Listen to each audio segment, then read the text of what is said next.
Hi, it's 17th of August, 10 p.m., going into the night of Sunday. You've been awaiting this stream for quite a while. Hey, Alexey. Good evening, Vasil. Briefly, how are you doing? All right. Actually, I would say wonderful. Okay. I think that's what our viewers would probably say as well. I will declassify a little bit of what we were talking about before the stream. We were thinking to do some schedule adjustments. You know that our streams come out every other week, and Alexey suggested to move the schedule a little bit. That's why next Saturday we will have another stream. And after that, we'll try to maintain once every 2 weeks cadence. So don't be surprised if you see that on the next weekend. And today we'll absolutely talk about the Kursk operation, about peace talks, and there's a whole lot in these two topics, I think, and a lot of subtopics under there. But let's start with questions from our viewers, the format that is so liked.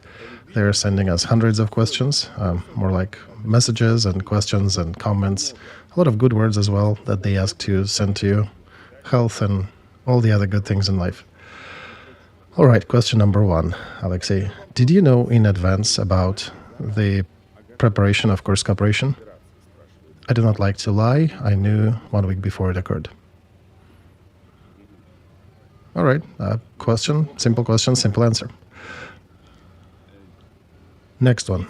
Is there at least a minimal chance to stir the Russian opposition with events in Kursk? Because Kursk, possible People's Republic, is a chance for alternative Russia, and why is it not happening? Well, first of all, Vasil, 1,000 square kilometers, it's a long strip of 30 by 40 kilometers, roughly. It's not too much for alternative Russia, right, in reality. Technically, yeah, you could occupy 1 square meter and allocate a PO box there. That's what Ilya Ponomarev, one of the political dissidents, is stomping for. But we need to understand that Russian political opposition is very disconnected. And even if they announce or declare alternative Russia, it is very unlikely to produce some growth of influence for them.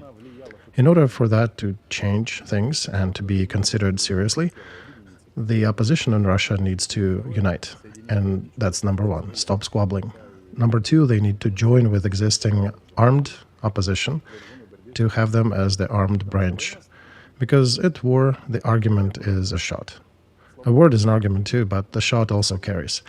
And then Russian opposition will get political representation, alternative government, so to say, because you cannot have a government without arms, without armed forces. Then that would have probably led to a higher status. I don't want to compare them with Hamas and Hezbollah, but de facto Hamas is being considered because they have both political and military branch, and they concert their efforts. And I have poured a lot of my energy trying to help them connect. Behind the scenes, Yashin still stands for peace protest. Navalny guys for some fight against corruption and Putin's regime. Khodorkovsky actually supports armed fight, but not too many people are standing with him. And as long as you're like that anecdote about a broom, right? As long as you're individual little pieces, you cannot mop the floor, you cannot sweep the floor. So they need to unite. Related to recent exchange, Karamurza and Yashin were recently accepted in the White House after they were exchanged. Do you think it helped to resolve some of the disconnects? No, Vasily, it actually helped to, it threw the weight on the other side. They're actually more disconnected because when you add another political leader to already squabbling bunch, they do not become more coherent, more cohesive together.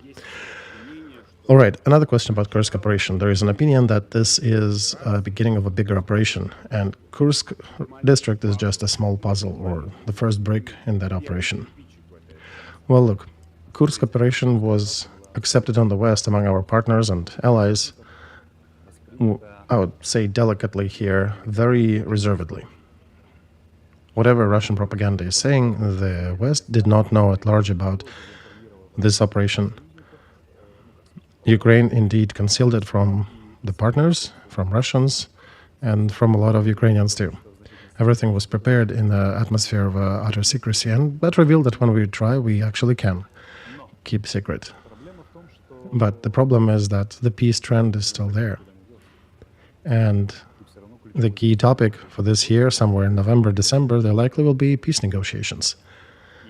And above that, as I usually say, those New York taxi drivers, they're saying that political element of negotiations is already completed. Now they're discussing the technical elements. So they're steady and going. And if you notice, Russia has not been using strategic aviations, strategic bombers, for quite a while, right? Well, people are saying that it might be today. Well, if it will happen today, it will. But for the month, the last month, they have not been much strikes, and they're not hitting our energy infrastructure. So taxi drivers are saying this is because of the ongoing negotiations. And also, Iran is not retaliating at Israel for the assassination of their general. So the opinion is that United States are discussing that situation with Russia and trying to hold everything to make sure that there is no escalation in the Middle East. There is no escalation on the Ukrainian side. Russia is holding with that track, but is probably asking for a lot from United States in exchange. And it's probably also interested in not behaving like an elephant in a china shop, despite Putin's emotional statements. But their problem is that if they refuse from negotiations, they'll have to conduct mobilization in Russia. Mobilization in Russia will crumble internal plans of Putin, which, if we summarize, is his gang, Oprichnina, ruling the country, Oprichnina Light, kind of repeat of Ivan the Terrible times, and controlling the regime, controlling the country with their regime. So they're interested in continuation of negotiations. For them, extension of war by means of mobilization is a very unpopular route for Putin's administration. And at this moment, Ukraine is making a sharp move that raises eyebrows in the European Union, across the pond in the United States. And there is only one variant. If we make it a strategy and not a one-time action, then it would be considered. And then the main contours of the peace plan would be corrected to consider that we can turn our weakness of being surrounded by Russia on 5/6 of our territory into our strength, that Russia has to watch their border on that length. We have done it once, but in order for, and it actually did shake a couple big pillars, but in order to change the strategic contour, we need to continue doing it. Will we be able to? Don't know. It'll be interesting to see. The nuance is that we need resources to do that. And we have a serious resource deficit because we are dependent on our allies. And there is also Pokrov issue. It will not be a grandiose loss for Ukraine, but Russia continues to push in that direction. And the front in that area will definitely tighten. It's definitely exerting certain pressure, certain stress on us. So are we going, here's the question, are we going to do the second Kursk, Bryansk, Belgorod, or are we going to defend Pokrov? And since we have not made a final decision, we cannot say yay or nay. We have established the military administration on the occupied territory, and we're bombing some of the bridges, which looks like we're going to hold it, we're not going to withdraw. But at any moment, we can still put these measures to halt and withdraw our brigades and address Pokrov district to make sure we do not let Russians advance. This is all in the head of one person, our president, so he's still yet to make that decision. But the fact is that our allies are definitely concerned, and they're upset with this, and they're trying to ask the WTF question of Ukraine and address this. Did they indeed not know, Alexey? Yes, they indeed have not known. And their upset is because they did not know, they were not made aware, or by the operation itself. Mostly, Vasily, because it is very untimely, because it is breaking the peace trend that goes from Ukraine down to Iran and Israel. Because when the United States and other allies are trading for concessions with Russia, they're looking at the whole situation as a complex one. And I would say they have relations of adults there. The Western allies looking at us as adults, they're saying the operation is cool, you've done real well, but very untimely. And frankly, you should have done it long time ago or continue doing it. One-time action just disrupts the existing trend and has not yet established a new one. And as you understand, these are different expressions by different people. Those who want to continue war, they're saying, fantastic, continue doing that. Those who are dominating for peace talks, they're saying, no, please abstain from that, categorically no. Unfortunately for Ukraine, it is the anti-war party in the United States that is domineering right now. Alexey, how do you estimate the operation as a whole? You know, Vasily, I would congratulate that, I would welcome that operation if it was a systemic action. If it was just the beginning and then there would be a second, a third, a fourth, then definitely I'm very pro that. For now, I isolate that as individual motion because it is successful. It did raise the morale of Ukrainians.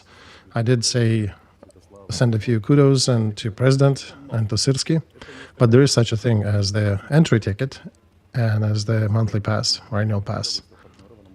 Right now, we are paying for the entry ticket because our partners can be upset and are upset with our actions. But we perhaps should pay the price for the annual pass in order to make it systemic. Can we afford ourselves to continue this strategy? Second Bryansk, third Kursk operation. It would be good, it would be beneficial for us because we're destroying one of the four strategic asymmetries that we have with Russia. But we need to understand that we're not exactly the lead in this section. We are dependent on our partners. We're not self-sufficient. We should welcome this operation as is, but strategic perspectives became a bit more problematized, and it is actually at the fork. So what's the fork, Alexey? Where are we going? If this operation is a one-time thing, then we'll get some grief for destroying the China in the shop, and after that we'll have to go back and sit down and negotiate. Right. You're still saying the trend continues though, right? Yeah, we cracked a few pots, but the trend still continues. However, if we have resources and desire and balls to continue that as a systemic action, then it creates new perspective options, but that will be expansion of the space for decisions. The art of strategy always prescribes to make sure you make actions where you expand your options, the field of options, or at least do not diminish it. Here in this scenario, we did not diminish our options, we actually expanded them, but we need to continue, because for now, as is, our partners are really upset. So what resources are we lacking, Alexey? Personnel, equipment? Well, both.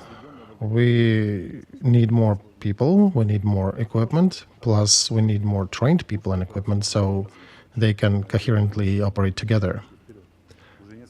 To be true, this operation could have been expanded, right? But it seems we do not have enough forces to do that, because for a few days we are already not pushing forward, we are expanding to the sides. That means that we're out of steam for continuous advance. And it's interesting whether we'll find more forces for the next operation.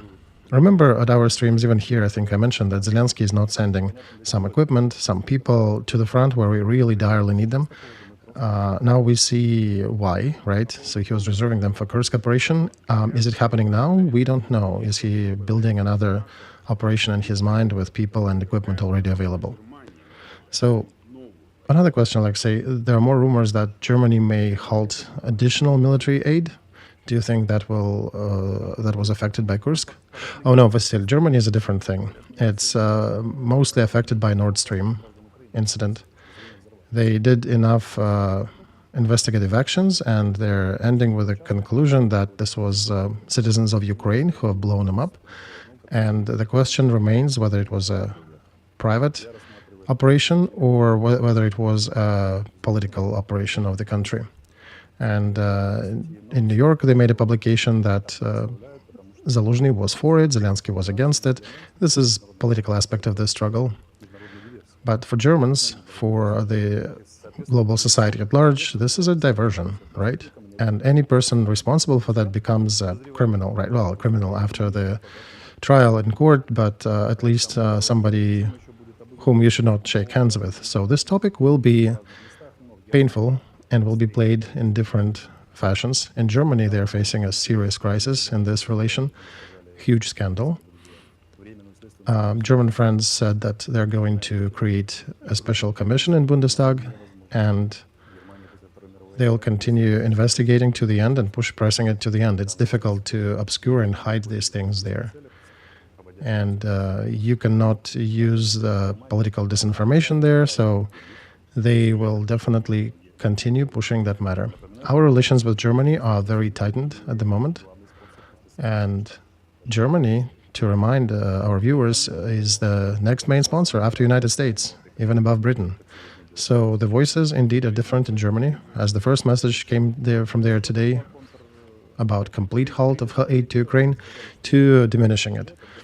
In Ukraine, there is already some pushback on this, saying that there is political putting political spin on this, that Germany is running out of budget and they are trying to cover their collective assets with this. But if you trust news coming from Germany that the scandal is real, the damage is tens of billions of euros, from tens to hundreds even, and the pocket of every German citizen suffered. German production suffered significantly. There were macro effects of this operation, and they're looking for somebody to take responsibility. Now, the investigation in court and temporary commission, a special commission that they'll set, they need to figure out whether it was the initiative of private citizens that was not supported by political leadership, then Ukraine is not guilty. This is private citizens who are guilty. Or if it was sanctioned by Zelensky and Zaluzhny in this option, then this becomes an attitude to Ukraine. Overall, we don't know where the investigation will lead to. We're seeing where it is being pushed to, but I think Germans will figure it out. And I have a question here. Even if these were private citizens, Yulia Latynina is carrying an idea around that this is a hero Chervinsky and his friends. Well, they are the officers of special forces, special service branches. So then the question would be whether Supreme Commander-in-Chief does not fully control his special services, and certain officers afford themselves world-scale diversions that affect our allies. And then the problem posted in front of Zelensky would sound something like this. Can we compensate for that issue? Can we arrest the executors of this diversion, and can we transfer them to Germany for prosecution? So this is a big crisis, and it will continue to unfold. In combination with Kursk operation, we are walking the blade, facing a lot of risky consequences if we fall on the wrong side. Right, Alexey, there is a big risk that different election results in the United States may also affect situation here in Europe, and if we lose such a strong partner, ally as Germany, we cannot afford that, right? And that story is, right, the story was going as the underground river for a long time in a hidden mode, and now it's bubbling up, and I'm thinking that there'll be the hurricane at the end of it, removing a lot of people. And we'll see how it unfolds. Mikhail Podolyak already made a statement that, of course, it was Russia that blew it up, but I don't know if this is a correct statement. Is it the right way to approach it, or should we approach it in a different way? To come out in the open and say, okay, if you have this data, we can trust you. Let's create a joint commission. We have our own data as well. Let's compare and let them define the truth. And if indeed there were some private citizens, perhaps they are triple generals and colonels, we need to punish them if they indeed committed international diversion. And this is the way to preserve relations with Germany in this case. At least I would be demonstrating complete openness and readiness to work and cooperate. This is our only chance to bend public opinion of those who are sympathizing us but do not know what arguments to present to those who are upset, who are pushing a different side of the story. Being as transparent as we can, would buy us a lot of support. Alexey, but would it look like we have abandoned our own? Well, then it is war, Vasil. We need to put this on weights and compare consequences. Well, look, Putin is saving his own Krasikovs from German prison, exchanging them for political dissidents. And this is the question, Vasil. Do we want aid from European Union, or do we want to risk that aid by safeguarding 5 or 7 people? Or perhaps it is indeed private citizens who have done it, not by the order of the president. Then this is a whole other story. The central question here is not if whether it is us or not us. It's whether government sanctioned it or not. Germans are 100% sure it was Ukraine. At least that's their results, and that it was Ukrainian citizens who done it. And Germans are not likely to falsify these things. Things work differently in Germany, and it's unimaginable to conduct falsifying of these documents, of this research, because there are too many controlling organs. Everything is rather transparent. And we are on the verge of a grandiose storm. It is just beginning. And here we'll have to make, I'm afraid, some very difficult decisions. Whether we'll go on a path of complete neglect and denial and going behind the scenes into some agreements, or perhaps go in the open. Dear viewers, please do not forget to click the links under this video. There are links to Telegram channels of Alexey and Vasil, and click the like button if we can ask you to spare one mouse click. This is definitely helping YouTube algorithms to continue pushing this stream to more people. Another question from viewers: do you think Putin can use nukes on his own territory and then accuse Ukraine of it? Accuse how, Vasil? That Ukraine somehow acquired nukes and then hit this territory with it on our own troops? Well, there are rumors about some dirty bomb or whatever. Well, they're playing different scenarios. They have different groups of influence. They are also squabbling between each other.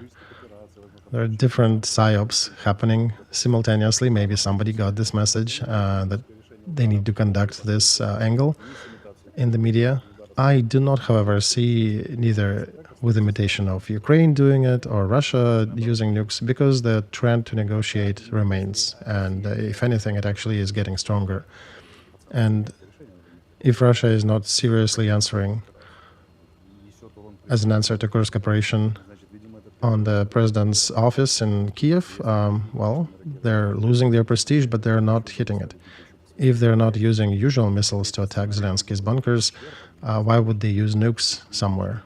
If negotiations stall, if they hit a dead end, then maybe, as an escalation, something like that could have happened. But for that, they would need to drastically change their strategy as well. Mobilize, think about the nuclear strike, and prepare for the consequences of this. I don't think they're ready for that eventuality, regardless of their wants. Alexey, do you think Russia may attack Baltic countries?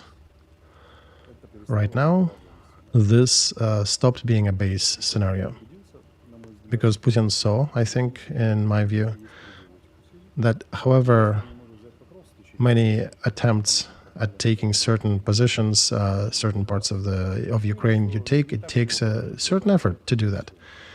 So if you cannot take Pokrovsk in Ukraine, how can you talk about taking Tallinn, right? So he sees that the West is not strong enough, right, still, but it's getting stronger and it's supporting Ukraine strong enough.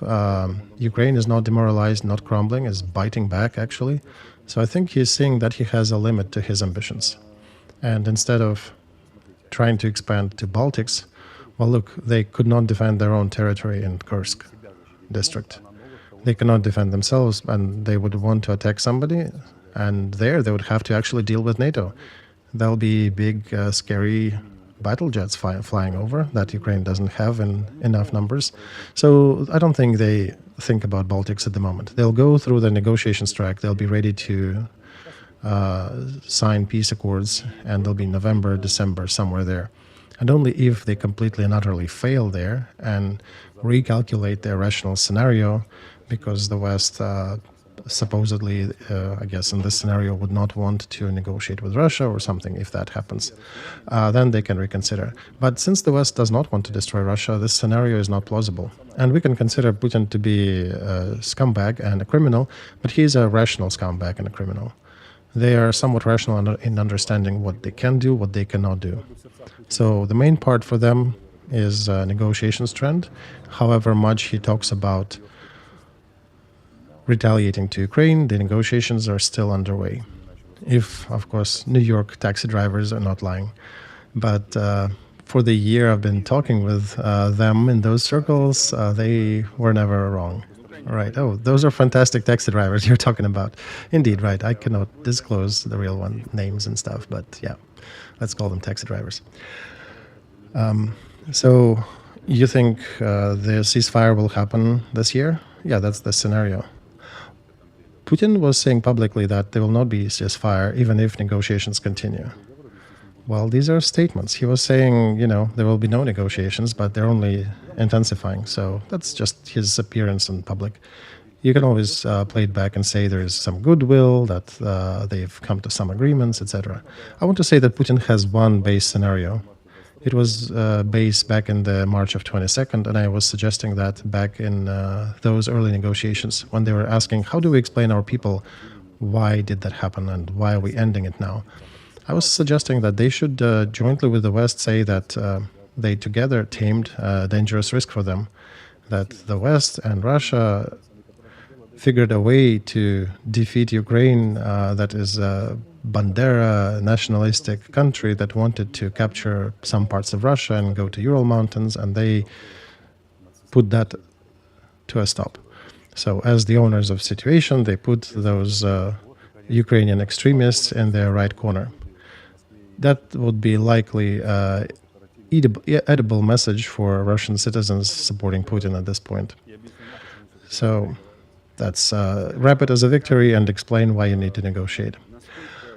Alexey, why do you think and how of an earthquake inside Russia was caused by that Kursk operation, Kursk incursion by Ukrainian troops? How much of an earthquake for Putin's throne was that? It was a serious blow. It didn't change the strategic framework, but it was a hefty one. You know what broke? The belief in Putin's ability to defend and his government to defend Russian territory. That's the first thing that got broken. Second, it very uncomfortably reminded of Prigozhin's raid, in the aspect that nobody is providing any resistance, neither in Kursk nor in Rostov district, and somewhere even welcoming anti-Putin statement. So, as I said, one of the comedians of the times of Cold War was saying Russian people, Soviet people, Russian people are dreaming to be occupied. They're not feeling the connectivity with the government. And when Prigozhin was leaving Rostov, was in Rostov, people were making selfies and wishing him well. But when police came back and federal forces came back, people were screaming at them, shame. So, same thing in Kursk district. People are saying, well, we don't really care about the central Moscow power. Come again if you want to. Glory to Ukraine. And understandably, right, when you're facing an armed soldier, you probably would say even more, but still we can see that there is no resistance. Nobody's trying to poison honey, to throw Molotov cocktails at the Ukrainian vehicles. So we can see that Russian people detest their existing powers, that special services, FSB, Putin cronies are being considered as the occupiers of their own territory. And when somebody else comes, they're just welcoming another one. It's not theirs, neither. And Alexey, how do we call ourselves on this territory? Are we occupying it? It's such a word, I don't like it, right? It sounds pretty bad. Well, according to international legalese, it is occupation. But it sounds bad, Alexey. No, it's not always bad. Occupation is all right. Vasily, Red Army and allies occupied Germany after the Second World War and many other European countries. And then when new governments were reconcluding the contracts with them about how they will run the countries at their own volition, and Russia or Soviet Union would withdraw. Japan was occupied by Americans. Many other countries are occupied. And this is not always bad. Creating military administration actually shows that that's a sober move. As a adult country, we're creating organs of administration to solve civilian problems, because according to Geneva Convention, all responsibility for everything happening on the occupied territory is on the shoulders of the occupants, so that kids would not be sick, so that gas was pumped into the households, so that there was food, there would not be any epidemics. And I may understand the occupation sounds weird as a word, but we can wrap it and say temporary effective control, right? But unfortunately, in Geneva Convention, it is qualified as occupation. It is called an occupation. Well, we just have negative connotation to that word with the word occupants. Well, Vasily, for the first time in long history, Ukrainians are not victims and actually are occupying somebody. But I want to say that I'm viewing some videos that our soldiers are recording in the Kursk district. Some of them are coming to local citizens and are saying, well, hello, glory to Ukraine, right? And I want to caution them from doing it. Russian propaganda has still not caught up on this. And I'm not going to tell them what can they catch up on, but I would tell our people to be more gentle and to demonstrate love and acceptance to local population, because even without me, Russian propagandists will figure out what to say and how to say, which will significantly weaken our position. Please do not exert any psychological pressure on civilian population. As a joke, I can get it, but don't record it as news or as a norm. When this will be over, I'll explain why. Alexey, we do invite different international organizations for control and etc. Right, we do, Vasil, but still, Russians will still be pumping the topic that we're evil occupants fighting, killing, and look at these Ukrainian villains.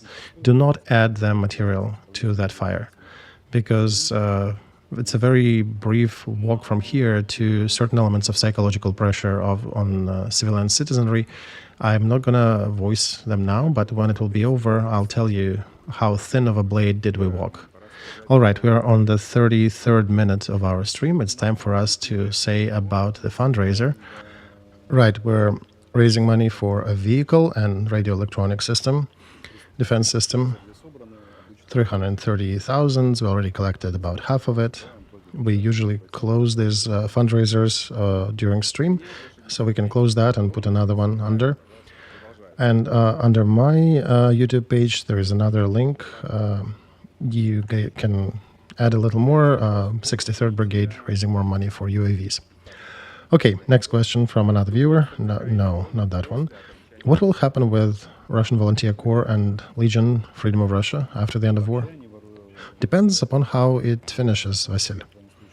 They have all chances of becoming military servicemen of Ukraine and become in the National Legion in Ukraine.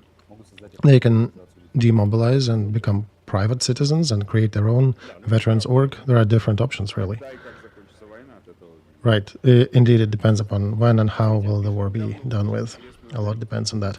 A viewer is writing that he recently heard an interesting analytics that Ukraine has strategic interest in union with Kazakhstan because this is the shortest path from Kazakhstan to Europe through Ukraine, and that mimics the old Silk Road or some of the old trade routes. Right. This is correct. We've always been a transit country from east to west, from north to south. And there are a lot of different plans related to that. Plan of Black Sea Transport Circle, the strategy of 3 Seas, where we actually partake as the country with observership. But we definitely have a way to connect Baltic Sea with Black Sea. And the peculiarity here would be, however, transport corridors between Asia and Europe occur, Ukraine will be always one of the key territories to support them. So we are definitely interested in certain investments. That's why you capitalize the value of your territory. If Chinese trade route will go through Ukraine, for example, if Chinese trade with Europe, then it'll be very difficult for Putin to explain to China why do they need to attack Ukraine again and disrupt the flow of Chinese goods to Europe. Kazakhstan is a strong country. I have a lot of sympathy with them, and I can say expand it wider. We unfortunately have neglected a lot of ex-USSR countries. We should be more focused on them. We're trading with some African countries, with South American countries, but we should be paying more attention to our local neighbors.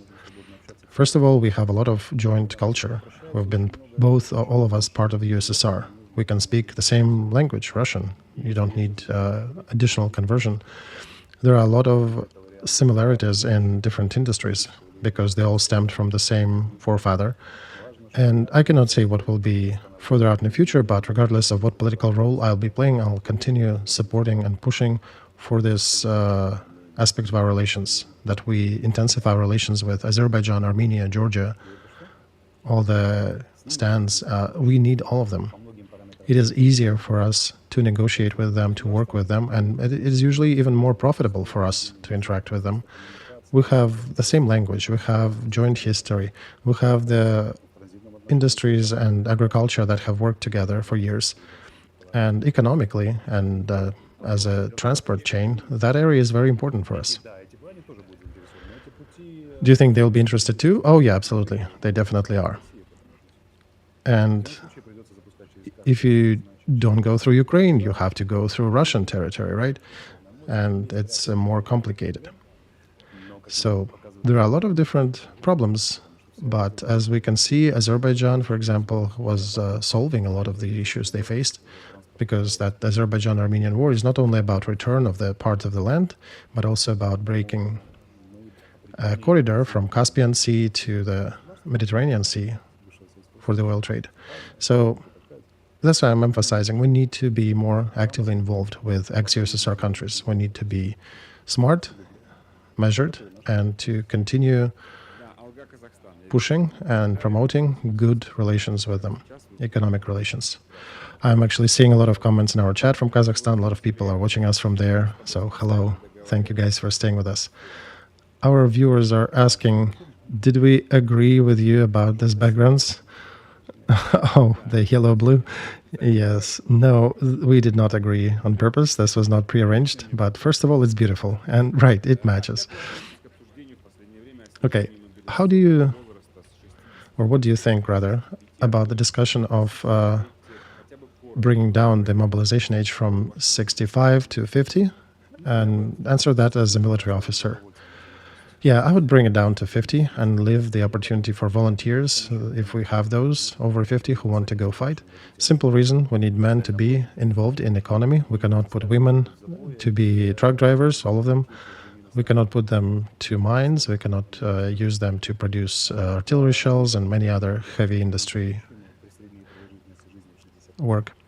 And frankly, you know, if our average lifespan is 65, the health of our citizens at 50 definitely deserves something better. To be, even a fit American or European citizen would have issues running with all the equipment at 50. For ours, it's even more difficult. All right, so if the top frame is 50, what is the bottom frame? I think we can bring the bottom down to 20. I know it is unpopular, but I would say bring it down from 25 to 20. This is important. Is it because of physiology? Right, physiology, hormones. Let's be open here. Certain lack of understanding of consequences, right, at this age. During the Second World War, troops tried not to take anybody to the military intel who is older than 30. Plus, at the young age, there are likely no kids still, so there are no orphans, and it's solving basically another element, cynical as it is. Greeks have solved it. They were calling their young, the 18 years of age, to serve in the military for 2 years, and after that they became reservists. So reason is that nobody has kids, or most people don't have children at 18 yet. But after we are facing all these bottlenecks and all deficiencies, we have to be a little cynical and very effective. And please understand, neither me nor Vasily are happy and smiling about these measures. This is a forced measures that I'm talking about. This is not discussed because everything is all right. It's because of the direst of circumstances. Another question, there are a lot of rumors about mobilization in Russia. What do you think this may lead to? Do you think the system will figure out to force people to work? Or do you think it will destabilize itself?